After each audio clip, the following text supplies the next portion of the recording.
Is Critical Role starting a podcast empire? The Emperor has spoken. This week, Critical Role announced they were partnering with Midst, a science fiction/western podcast that was originally launched in 2020.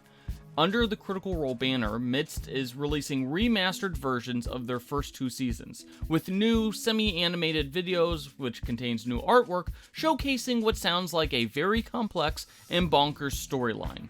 Critical Role is also partnering with Midst for a 3rd season, which will be released sometime in the not-so-distant future. At first glance, the Midst Critical Role partnership seems like an odd one.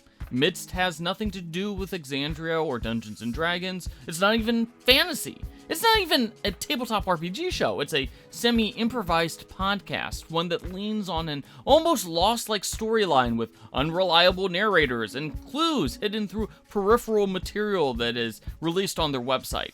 However, this whole thing makes a lot more sense when you consider the bigger picture and what Critical Role's goals are as a company and as a brand. While most of the articles didn't just come out and say it, Critical Role purchased Midst outright via its MetaPigeon production banner. You may remember that Critical Role first announced the creation of MetaPigeon earlier this year when it had reached a major deal to produce more television shows and movies for Amazon. You may remember that MetaPigeon said it would develop more IPs both in and out of Exandria, and Midst definitely takes place outside of Exandria. It seems like Critical Role purchased Midst because it has a very deep world that can be explored through a variety of means, whether that's the existing podcast, or through books, or comics, or even an Amazon TV show, or maybe a tabletop RPG of some kind.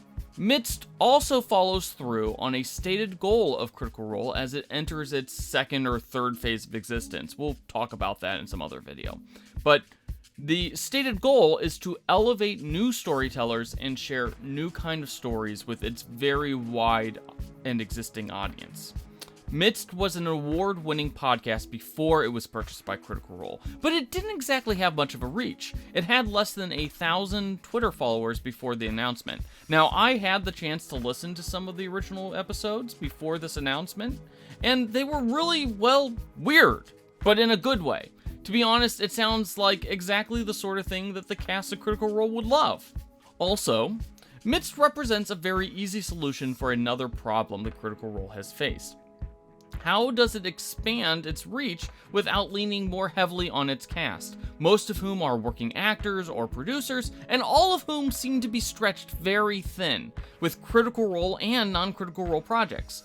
We've seen that Critical Role is very deliberate when it comes to expanding its programming. We haven't seen a second flagship show because they know that 4 hours a week is already a lot for its fans. However, a podcast that has nothing to do with Exandria, with a separate creative team and their own vision, that actually makes a lot of sense. And with a subscription model, Midst has the potential to generate its own revenue stream, simply through the power of Critical Role's marketing in a way that isn't exploitative to its fan base. People can just watch or listen to Midst for free, or they can subscribe for early access and get all the cool little clues and whatnot if they like the show enough. Midst seems to be the natural evolution of Critical Role. It's additive without stretching Exandria too thin, and it avoids cannibalizing the fan base for another show. It also seems like a good launching point to talk about the future of Critical Role. But maybe that's a video that we'll save for another time. So, are you going to listen to Midst? Let us know in the comment section, and don't forget to hit those like and subscribe buttons.